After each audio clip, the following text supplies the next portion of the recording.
Between the crests of red rock and the endless dry brush, a hunter was roasting a boar when she appeared. Elric saw her standing at the edge of his camp. Gorna, a massive young orc, skin bright green, eyes hollow with hunger. He tore the leg from the spit and handed it over without hesitation. The next morning, 300 orc warriors surrounded his ranch. The valley of Corath was no place for anyone afraid of silence. It sat deep and dry, squeezed between the red rock canyons and a flat plain that the wind swept clean every single day. There were no neighbors, no real road, just a dirt trail heading south toward Grathar, the nearest town, 2 days on horseback. Elric Vane liked it exactly that way. He had built the cabin with his own hands, board by board, stone by stone, in a clearing between 2 low hills. It was small and solid, and smelled of cured leather and old smoke. Outside stood the iron spit where he roasted his kills. Inside was everything a lone man needed: a hard bed, a table, a rifle hung on the wall, and a knife on his belt. Elric was a hunter, not a bounty hunter. That was dirty work he had left behind years ago, when he was younger and less tired. Now he hunted boar, deer, and large rabbits in the canyon foothills, cured the hides, sold the leftovers in Grathar, and came back. Simple as that. That afternoon, the boar on the spit smelled right. Fat dripped onto the coals, and smoke rose straight in the still late-day air. Elric crouched near the fire, turning the spit slowly when he felt it. He heard nothing. He saw nothing yet, but he felt it, that cold needle at the back of the neck that warns you when someone is watching from a distance. He raised his eyes slowly. She stood at the edge of the camp, about 30 paces from the fire. Tall, very tall, over 2 meters, maybe more. Broad shoulders, muscular arms, skin bright green like wet jade. She wore a dark brown leather vest and a side-split animal hide skirt adorned with small bone beads and crystal fragments that caught the last sunlight. Her hair was black and thick, loose over her shoulders. Her ears ended in subtle points, and her eyes, large, dark, deep, were fixed on him with an expression Elric knew well. Hunger. Not the kind that makes you angry, the kind that makes you weak. She was standing through sheer will and nothing else. Elric stayed still for a moment. The rifle was inside, the knife was on his belt, but his hand did not move toward it. He looked at her face, really looked, and saw no threat. He saw someone who had walked very far and had nothing left. He stood up slowly, keeping his hands visible. He grabbed the spit with both hands and tore the whole leg free, bone and all, the meat still steaming. He walked toward her without rushing and held it out. She looked at his hand, then at his face. Then she took it. She ate standing, fast but without noise, tearing the meat cleanly. Elric went back inside and came out with a tin cup filled with water from the jug. He set it on the ground between them and stepped back. She picked it up and drank it all in one motion. When she finished, she stood straight again. She was breathing steadier now. She looked at him one more time, not with gratitude, not with suspicion, just with something calm and measuring. And then she turned and walked into the hills of Corath without a single word. Elric watched her disappear into the dark shapes of rock and brush. The fire crackled behind him. The valley went quiet again, the way it always did. He cleaned the spit, banked the coals, and went to bed. He did not know her name yet. He did not know what clan she belonged to, or why she had been alone out there, or how far she had walked. He did not know that the small bone bead she wore at her wrist carried a mark that every orc in the Red Rock Canyons recognized on sight. And he did not know that by morning the hills around Corath would not be empty anymore. Elric woke before dawn, the way he always did. He pulled on his boots in the dark, buckled his belt, and pushed the cabin door open. The cold morning air hit him in the face. The sky above the canyon walls was still deep blue, just starting to lighten at the edges. His breath came out in small clouds. He took 3 steps into the yard and stopped. The hills were full of riders. They sat on horseback along every ridge surrounding the valley, north, south, east, west, perfectly still, perfectly spaced, like fence posts driven into the rock. He could not count them all in the low light, but there were many, more than 100 surely, maybe more than 2. Each one had a spear or a rifle resting across the saddle. Their silhouettes were enormous against the pale sky. Orcs, every single one of them. Elric stood in the middle of his yard with his hands open at his sides. He did not reach for his rifle. He did not step back toward the door. He just stood there and looked at the hills, and the hills looked back at him. The silence was total. Not one horse moved, not one warrior shifted in the saddle. It was the kind of stillness that took discipline and practice, the stillness of people who knew how to wait. Elric had seen standoffs before. He had been on both sides of them. He knew that the man who moved first moved wrong, so he stayed where he was, breathing slow, watching. The sun crept up behind the eastern canyon wall, and light poured down into the valley in one long gold wave. In that light, the warriors became clear. They wore leather and bone, hides dyed dark green and brown. Their skin was bright jade green, their hair long and dark, some braided, some loose. Their faces were hard and unreadable. They were not angry, they were not excited. They were simply present, the way a wall is present. Elric understood in that moment that he was not being attacked. He was being shown something. The difference mattered. He turned slowly, one full circle, looking at each ridge in turn. Then he faced north, where the ridge was highest and the line of warriors thickest. He raised one hand, palm open, and held it there. Nothing moved. He lowered his hand, walked back to the cabin, and built a fire. He put water on to boil and cut strips of dried meat into the pot.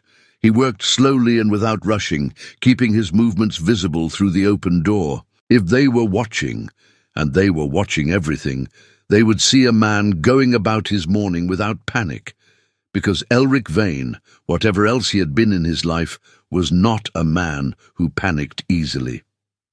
He sat on the step outside the cabin with his cup and ate his breakfast, watching the ridges. The warriors did not move. The horses did not move.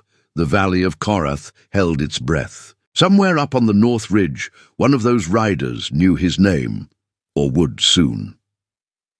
On the third morning of the siege, a single rider came down from the north ridge.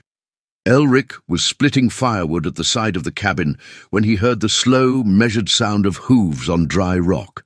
He set the axe down and turned, keeping both hands in plain sight. The rider was old by orc standards. His jade skin had darkened slightly at the temples, and the lines of his face were deep and deliberate, like cracks in canyon stone. He was still enormous, still straight-backed in the saddle. He wore a vest of layered dark leather and a heavy bone torque around his neck hung with small carved totems. His eyes were the color of still water before a storm. He stopped his horse 50 paces from Elric and looked at him for a long moment without speaking. Then Gorna appeared from behind the ridge. She came down on foot, her posture nothing like the exhausted figure who had appeared at his campfire 3 nights before. Her black hair was braided tight against her head, threaded through with small crystals that clicked faintly as she walked. She wore a vest of fine leather over her shoulders, and a sash of woven material around her waist, hung with more clan markings. She stopped beside the rider's horse and spoke first, a low, guttural sound directed at the old warrior, then a shift into rough but clear words aimed at Elric. "This is Grathar," she said, "chief of the Grathar." Elric kept his face steady. "He is your father," Elric said. It was not a question. Gorna did not blink. "He is my father." Grathar had not moved his eyes from Elric's face. He spoke in the Grathar tongue, deep, rolling sounds that Elric could feel more than understand. Gorna translated without expression. "You fed his daughter when she had nothing. You asked for nothing in return. You did not follow her. You did not take what you could have taken. He wants to know why." Elric thought about that for a moment. "Because she was hungry," he said. Gorna translated. Grathar was quiet for a time. Then he said something short and turned his horse back toward the ridge. Gorna looked at Elric. "He says that is either the answer of a very honest man," she said, "or a very clever one." She paused. "He has not decided which." She turned and followed her father up the slope without looking back. Elric watched them go. The warriors on the ridges remained exactly where they were, still as stone. He picked up the axe and went back to splitting wood, because there was nothing else to do. The Grathar stayed. By the fourth day, Elric had stopped counting the warriors on the ridges. They were simply there, the way the canyon walls were there, permanent and watchful and beyond argument. He continued his routine without changing a single part of it. He rose before dawn. He built his fire. He ate, worked, hunted in the near foothills, and returned before dark. He did not try to send word to Grathar. He did not hide anything or move anything inside the cabin. He lived exactly as he always lived. On the fourth afternoon, he came back from a short hunt with 2 rabbits and found something on his doorstep, a bundle wrapped in dried grass. He crouched and opened it carefully. Inside was a thick cut of smoked meat, darker and denser than anything he had, seasoned with something sharp and smoky he could not name, and a small clay jug sealed with wax. He uncorked the jug and smelled it, water clean and cold. He stood up and looked at the hills. No one was visible in that particular moment, but he knew they were there. He took the bundle inside, ate the meat that night, and found it was the best thing he had tasted in months. He did not know at the time that the gift had a name in Grathar tradition. It was called the second offer, given only to someone the clan was considering worthy of watching more closely. The first offer was silence, the second was food. The third, if it came, meant something else entirely. Elric did not know any of this. He just knew that someone had left him a meal, and he was grateful for it. On the 5th day, he noticed that one of the North Ridge warriors had moved. Not gone, just shifted position slightly. Another had let his horse graze down the lower slope. Small changes. The stone stillness of the first days was softening, just barely at the edges. He did not read too much into it. He kept his movements slow and open and unhurried. He kept his rifle inside and his knife on his belt where it always was. He kept his fire visible at night. There was a place the locals called Hollow Pass, a narrow cut through the eastern ridge, 2 hours' ride from Corath, where the old dry riverbed ran between 2 walls of cracked rock. Elric had used it once as a shorter trail back from a hunt and had not thought much of it since. But he filed it away in the back of his mind now, the way a careful man files away details that might matter later, without knowing why. On the morning of the 6th day, he woke to the sound of horses on the southern trail. Not the heavy, measured movement of orc warhorses. Faster, lighter, urgent. He pulled on his boots, buckled his belt, and opened the door. Dust was rising on the Grathar trail. 6 riders, moving hard. They rode in like men who owned the ground under their horses, 6 of them, all human, all armed. They wore the kind of clothes that came from spending too much time in towns, clean enough to suggest comfort, worn enough to suggest danger, rifles in scabbards, pistols on hips, and the particular flat look in their eyes of men who did this kind of work for money and had done it long enough to stop thinking about it. Elric stood in the yard and waited for them. The lead rider pulled up hard and looked down at him from the saddle with the manner of someone who expected doors to open before he knocked. "You Vane?" he said. "I am," Elric said. The man reached into his coat and pulled out a folded paper. He didn't hand it over, just held it up so Elric could see the official seal of Grathar on the outside. "Bounty warrants, Grathar clan. Word is they're running through this stretch of canyon country. You seen anything?" Elric looked at the paper, then at the man, then at the 5 riders fanned out behind him, hands resting near their guns in that practiced, casual way that was never actually casual. "Haven't seen a soul out here in weeks," Elric said. "Just me and the jackrabbits." The lead rider looked at the yard, at the cabin, at the surrounding hills, which were empty of any visible warriors because the Grathar had pulled back from the ridgelines at some point in the last hour. Elric did not know when or how, but they had, and he was quietly grateful for it. "Lot of horse tracks around here for a man living alone," the rider said. "Canyon country," Elric said. "Horses pass through." The man studied him for a long moment. The other 5 fanned out slightly. 2 toward the cabin door, 2 along the side, 1 staying back on the trail. They were covering angles. Professionals. "We'll make camp here tonight," the lead rider said. It was not a question. Elric nodded once. "Suit yourself." He went back inside and sat in the dark of the cabin and thought very carefully about what happened next. Because whatever happened next was going to matter a great deal to a great many people. Outside, the 6 riders unsaddled and built a small fire in his yard. Their voices were low and businesslike. One of them laughed at something the others didn't react to. The hills around Corath were very quiet. The night stretched long and tense. Elric sat at his table in the dark, with a cup of water he didn't drink, listening to the sounds from the yard. The low murmur of the bounty hunters' voices, the occasional shift of horses, the pop of their small fire. He kept his own lamp unlit. He did not want light in the windows. Sometime past midnight, he heard a faint sound at the side wall of the cabin. 3 soft taps. The kind a knuckle makes when it is being very deliberate. He moved to the window on the far side and looked out through the gap in the shutter. Gorna was there, standing close against the wall, her outline barely visible in the darkness. She had come down from the hills alone and silent in the middle of the night, without making a sound that the 6 armed men in the yard had heard. Elric opened the shutter a crack.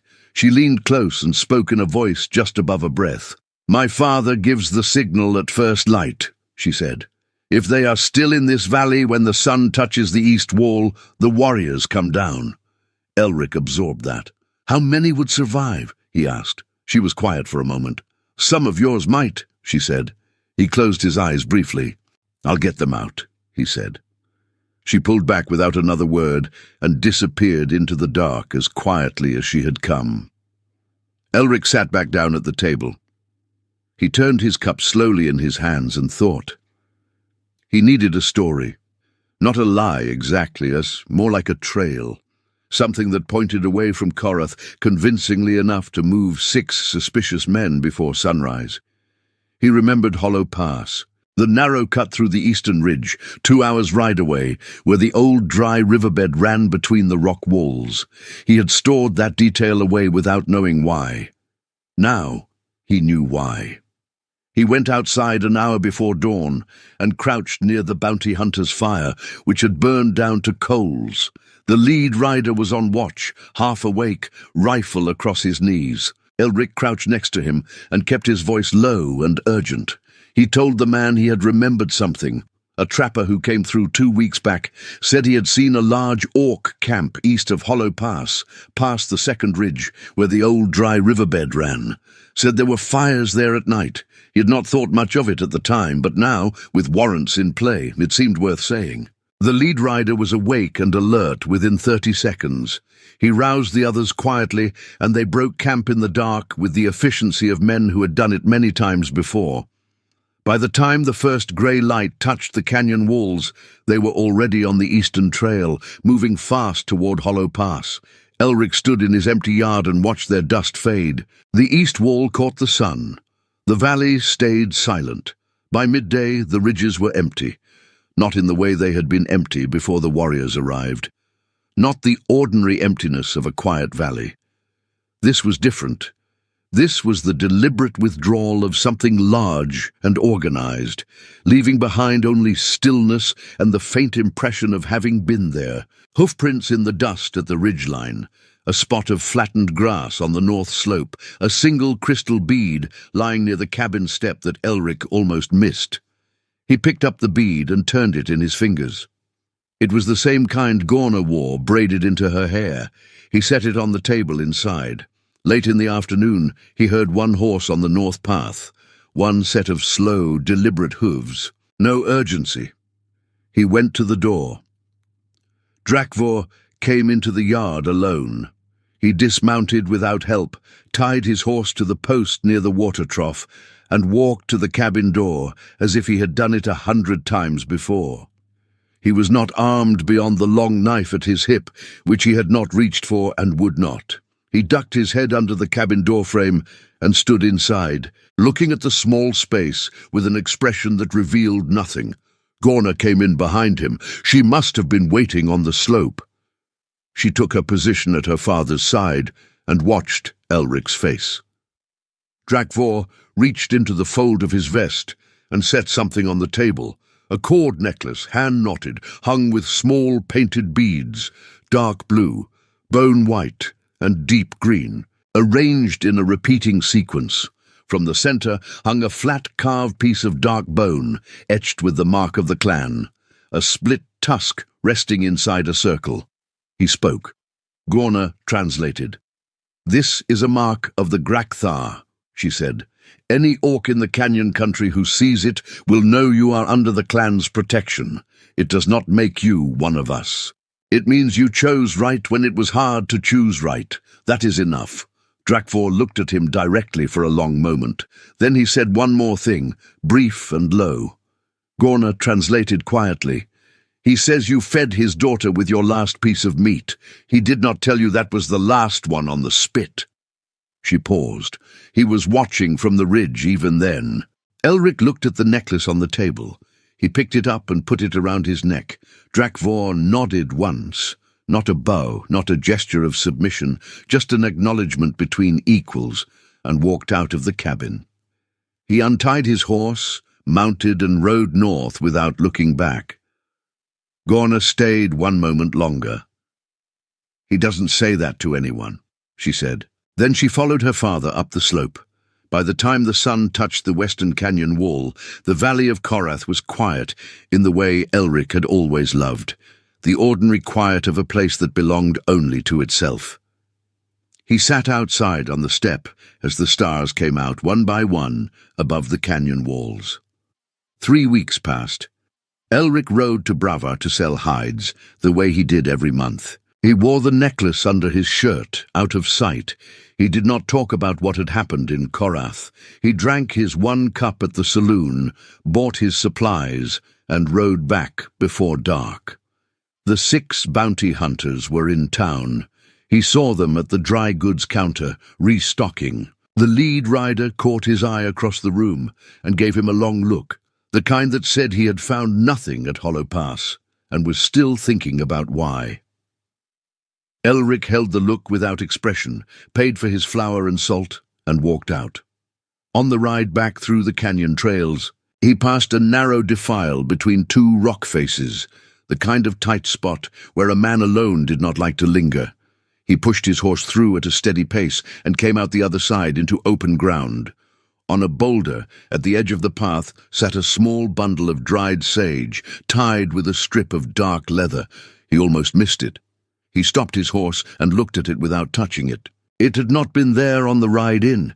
He did not know the Grathar tradition of leaving a trail marker for a person under clan protection, a small sign left in a place where danger had recently passed to say, "We saw it, it is gone, you are clear." But he understood, without needing the words, that someone had been watching the defile while he was in Bravar. Someone had made sure the lead rider's long look was the only threat he faced on the road home. He left the bundle where it was and rode on. Corath was the same when he arrived. Cabin solid, fire pit cold, hills empty. He unsaddled the horse, put the supplies away, and built a fire as the evening came down over the canyon. He sat on the step with the necklace out now, resting against his chest. He turned the carved bone piece in his fingers, feeling the shape of it, the raised edges of the split tusk, the smooth circle around it. He thought about Grathar standing exhausted at the edge of his camp, running on nothing. He thought about Grathar on his horse at dawn, surrounded by 300 warriors, watching a lone man eat breakfast and not run. He thought about the choice, which had not felt like a choice at all when he made it, just a hungry person and a piece of meat. He put another log on the fire and watched the sparks float up into the dark sky above the canyon walls.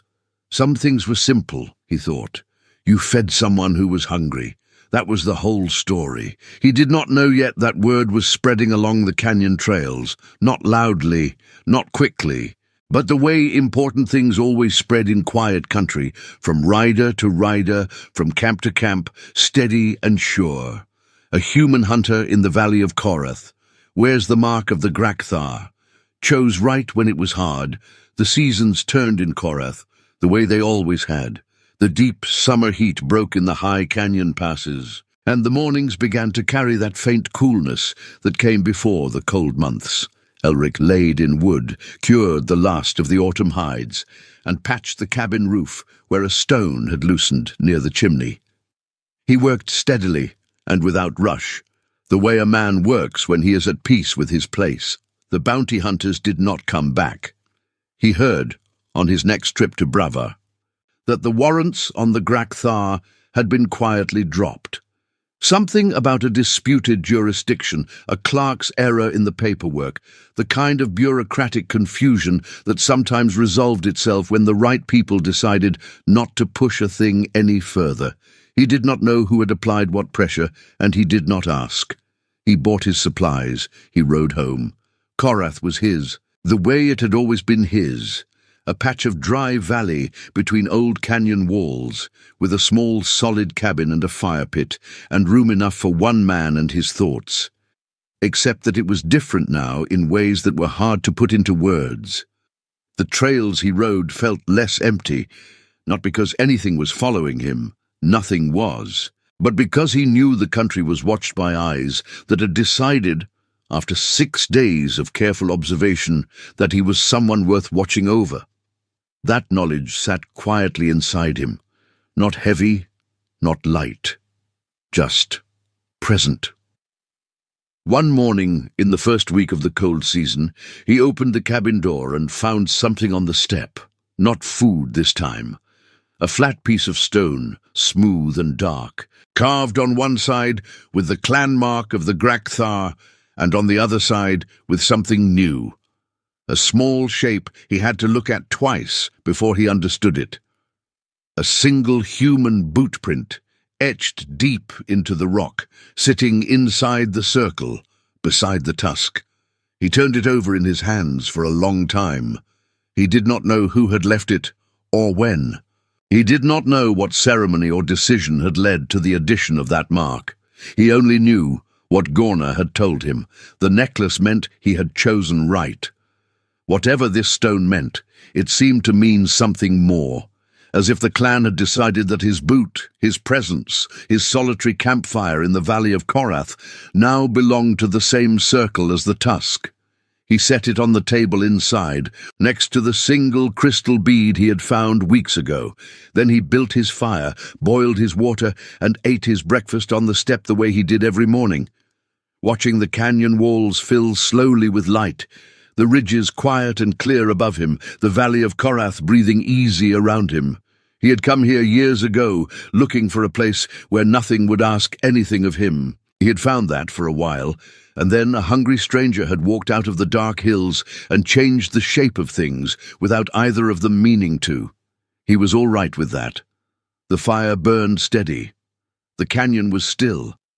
High above the north ridge, a hawk turned in a slow circle against the pale morning sky, riding the air with no particular urgency, going nowhere and everywhere at once. Elric watched it until it drifted out of sight behind the canyon wall. Then he stood up, put his cup inside, and got on with the day. Did you enjoy the story? Subscribe to the channel to watch more stories like this one. Leave a like, it helps the channel a lot. And drop a comment down below. I always read them and use your feedback to make our content better. Thanks so much. Orc-bound Legacy.